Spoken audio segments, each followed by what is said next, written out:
ఓం గం గణపతయే నమః.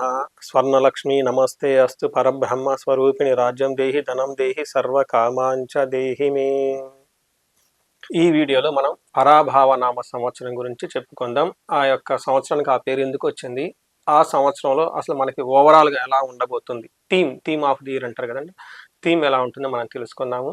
ముందుగా ఈ వీడియో చూస్తున్న ప్రతి ఒక్కళ్ళకి స్వర్ణలక్ష్మి అమ్మవారి యొక్క కృపా కటాక్షం ఉండాలని చెప్పేసి నేను కోరుకుంటున్నాను. అమ్మవారి కృప వల్ల ప్రతి ఒక్కళ్ళకి పరబ్రహ్మతత్వము ఆనందమయంగా ఉండాలి, బ్రహ్మతత్వం తెలుసుకొని ఉండాలి. ఎప్పుడైతే బ్రహ్మతత్వం మనం తెలుసుకోగలుగుతామో మనం ఎప్పుడు మన కష్టం అనేది పడదు, దుఃఖం అనేది మన దగ్గరకు రాదు. అలా ఫస్ట్ మనకి బ్రహ్మతత్వం అమ్మవారి కృప వల్ల మనకి కలిగి ఉండాలి.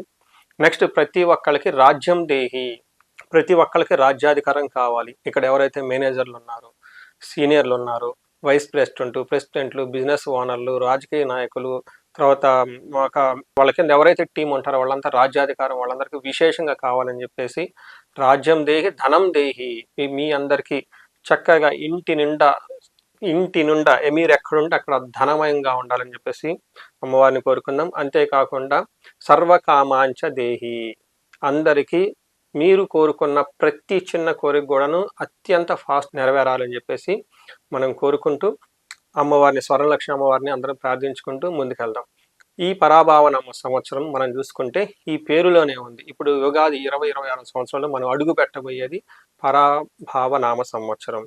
ఈ పేరు పరాభవం మీరు అందరూ ఇనే ఉంటుంటారు. పరాభవం అంటే మీనింగ్ ఏంటంటే ఎక్కడ చెప్పారు, ఇప్పుడు నేను చెప్పబోయేది మనకి పురాతనమైన గ్రంథాలు కొన్ని ఉన్నాయండి. అది బృహత్ సంహిత, నార సంహిత, నిమిత్త శాస్త్రం అని 3 రకాల శాస్త్రాలలో వాటిలో ఈ సంవత్సరం గురించి ఏ విషయాలు చెప్పారు, వాటి యొక్క సంస్కృతంలో ఉన్న మీనింగ్లు తెలుసుకొని ఈ కాలానికి అనుగుణంగా ఎలా దాన్ని అప్లై చేసుకోవచ్చు, ఈ టోటల్ 2026 ఉగాది యొక్క థీమ్ ఏంటి, దాని మీనింగ్ ఏంటో మనం తెలుసుకుందాం.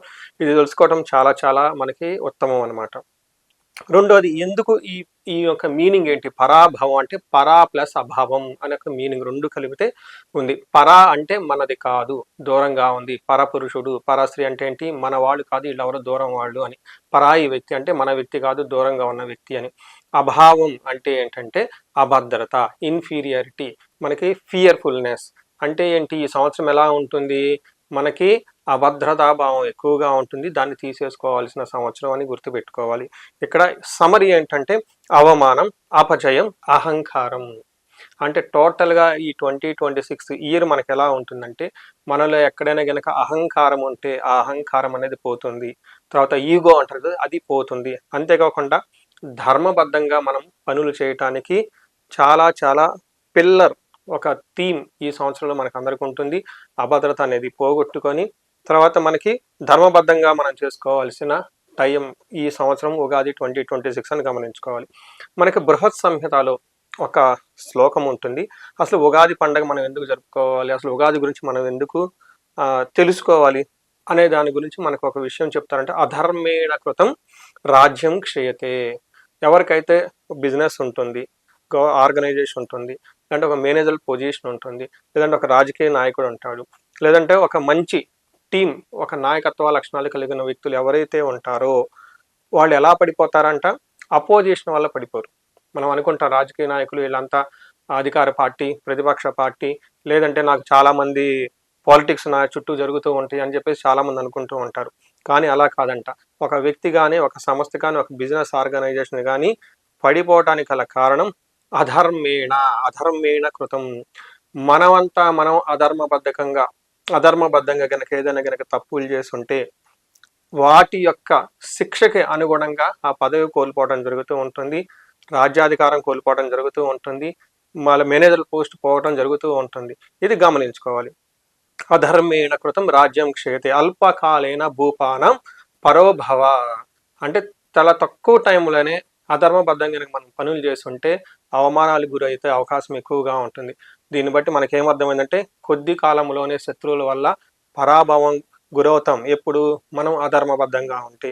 అందుకని నారద సంహిత ఇట్లాంటి వాటిలో మనకి ఏం చెప్తూ ఉంటారంటే పరాభావనవ సంవత్సరంలో ఎలా ఉంటుంది అనేది ఒక అందులో చెప్తూ ఉంటారు. పరాభావ వాకే సంవత్సరే నృపాణ మానభంగాకృత్ దండనీతిచ్చ వృద్ధిచ్చ జనక్షోభం భవే తథా అని చెప్తూ ఉంటారు. అంటే ఈ టైంలో మనకు ఎలా ఉంటుందంటే ఈ పరాభావ నవ సంవత్సరంలో పాలకులు, మేనేజర్స్, వైస్ ప్రెసిడెంట్, సిఇఓస్ లేదంటే మినిస్టర్స్, పొలిటికల్ పీపుల్ ఎవరైతే కనుక ఉంటారో వాళ్ళకి గౌరవ హాని జరుగుతూ ఉంటుంది.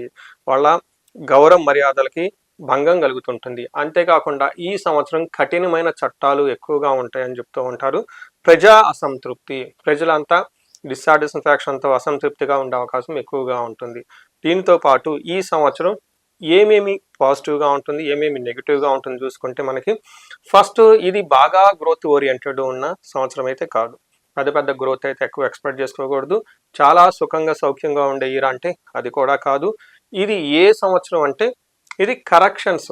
మన గనక ఏదైనా గనక ఇంతకుముందు తప్పులు చేస్తున్నా, మిస్టేకులు చేస్తున్నా, తెలుసో తెలియక ఒక తప్పుటడుగు మనం వేసినా కానీ, ఒక రాంగ్ డెసిషన్ తీసుకున్నా కానీ ఈ సంవత్సరంలో దాన్ని కరెక్ట్ చేసుకునే ఇయర్ అని మనకు చెప్తూ ఉంటారు. అంటే ఒక రకంగా ఇప్పుడు ఈ సంవత్సరం ఎవరైనా కనుక తప్పులు చేస్తున్నా, లేకుంటే బయట చక్కగా నవ్వుతూ ఉండు లోన కురీబిల్లాగా చేసుకుంటూ ఉన్న, పైన మంచి షో ఆఫ్ ఇస్తూ లోన సరిగా చేయకపోయినా కానీ అలాంటి తప్పులన్నీ వ్యవస్థలో ఉన్న ఎక్కడైనా కనుక మిస్టేక్స్ ఉంటే అవన్నీ బయటకు వచ్చే అవకాశం ఎక్కువగా ఉంటుంది. నిజం బయటకు వస్తుంది. ఎప్పుడైతే మనం నిజం తెలుసుకుంటామో నెక్స్ట్ మనం ధర్మం పక్కన వెళ్ళటానికి ప్రయత్నం చేస్తూ ఉంటాం. ఇప్పుడు దాకా మనకి ఏదైనా తెలిసి తెలియకపోయినా కానీ ఒక ఏమంటారు మోహంలో ఉన్న, రాంగ్ సిస్టంలో ఉన్న, రాంగుగా ఉన్నా కానీ ఇప్పుడు తెలుసుకొని దాన్నంతా బయటకు వదిలేసుకొని చక్కగా ముందుకెళ్ళే ఒక సంవత్సరం ఈ ఉగాది 2026 సంవత్సరం అందరూ గమనించుకోవాలి. సో ఈ పరాభావన సంవత్సరంలో ప్రతి ఒక్కళ్ళకి ధర్మబద్ధంగా ఉండాలని, బ్రహ్మజ్ఞానం కలగాలని, విపరీతంగా మీ చుట్టూ రాజ్యాధికారం ఉండాలని, మీరు ఎక్కడుంటే అక్కడ ధన ప్రవాహం ఉండాలని, మీకున్న ఎలాంటి కోరికైనా సరే అత్యంత శీఘ్రంగా నెరవాలని చెప్పేసి నేను కోరుకుంటున్నాను. అయితే ఈ సంవత్సరంలో ఎవరికైనా కనుక సరిగా బాగలేదు, కొంచెం అసంతృప్తిగా కలిగింది, ఇబ్బంది ప్రకారంగా ఉంది, ప్రాబ్లంలు మాకున్నాయని కనుక అనుకుంటే శాస్త్రంలో ప్రతి సమస్యకి ఒక సొల్యూషన్ అయితే ఉందండి. అందుకనే మనకి వేదాలు ఉన్నాయి, పురాణాలు ఉన్నాయి, ఇతిహాసాలు ఉన్నాయి, స్తోత్రాలు ఉన్నాయి, తంత్రాలు ఉన్నాయి, మంత్రాలు ఉన్నాయి, యంత్రాలు ఉన్నాయి. కాకపోతే సరైన గురువు దగ్గర మీ జాతకాన్ని చెక్ చేయించుకొని చక్కగా ఉన్న మీ యొక్క గ్రోత్కి కావాల్సిన బ్లాకేజెస్ ఎక్కడ ఉన్నాయో అవన్నీ తీసేసుకోవాలని చెప్పేసి నేను కోరుకుంటున్నాను. ఇన్ కేస్ ఏదైనా కనుక రాసి వాళ్ళు కనుక ప్రాబ్లం మీకు అనిపిస్తే ఎక్కువగా మీరు రుద్రాభిషేకాలు చేయించుకోవడం చాలా ఎంతైనా ఇంపార్టెంట్. ఇంకా మీరు చేయించగలిగితే మహాన్యాసంతో రుద్రం చదివి ఆ తర్వాత పాశుపత అభిషేకాలు చేయించుకుంటే చాలా బాగుంటుంది. సో ఈ ఎవరికైనా కనుక ఆర్థికంగా బాగలేదు, మేము ఇబ్బందులు పడుతున్నాం అనుకుంటే స్వర్ణలక్ష్మి విశేష హోమం చేయించుకుంటే మీకు మల్టీ సోర్సెస్ ఆఫ్ ఇన్కమ్ వస్తుంది. తర్వాత మీకు ఒకసారి ధర్మ సందిగ్ధత వస్తుంది, వెళ్ళాలా వెళ్ళకూడదా, నాకు ఇప్పటిదాకా బిజినెస్ చేస్తున్నాము, వ్యాపారం చేస్తే కలిసి వస్తుందా లేదా, లేదంటే ఇప్పటిదాకా నేను ఒక పార్ట్నర్స్తో ఉన్నాను, మనస్పర్ధలు వస్తున్నాయి, ఫ్యూచర్ ఎలా ఉంటుంది, ఇలా ఎక్కడైనా సరే కనుక మీకు సందిగ్ధంగా అనిపించినా కానీ, ప్రాబ్లమాటిక్ అనిపించినా కానీ ఒక్కసారి జ్యోతిష్యం కన్సల్టేషన్ తీసుకుంటే మీ యొక్క ఇండివిజువల్ హారోస్కోప్ని చెక్ చేసి మీకున్న అసంతృప్తి లేదంటే మీకున్న కన్ఫ్యూజన్ పోగొట్టేసి, దీంతో పాటు ఇంకా ఏదైనా కనుక మీరు ప్రాబ్లమ్స్ ఫేస్ చేస్తుంటే తదనుగుణమైన చక్కటి పరిహారాలు చేసుకుంటే లైఫ్ ఈ పరాభావన సంవత్సరంలో ధర్మబద్ధంగా ఉండటం చేత విజయవంతంగా మీరు చక్కగా ఉండేసి 10 రెట్లు ముందుకెళ్తారని చెప్పేసి నేను కోరుకుంటున్నాను. ఈ రాశి వాళ్ళకి, ఈ వీడియో చూస్తున్న వాళ్ళందరికీ అష్టైశ్వర్యాలు కలగాలని, భోగభాగ్యాలను కలగాలని కోరుకుంటున్నాను. నమస్తే.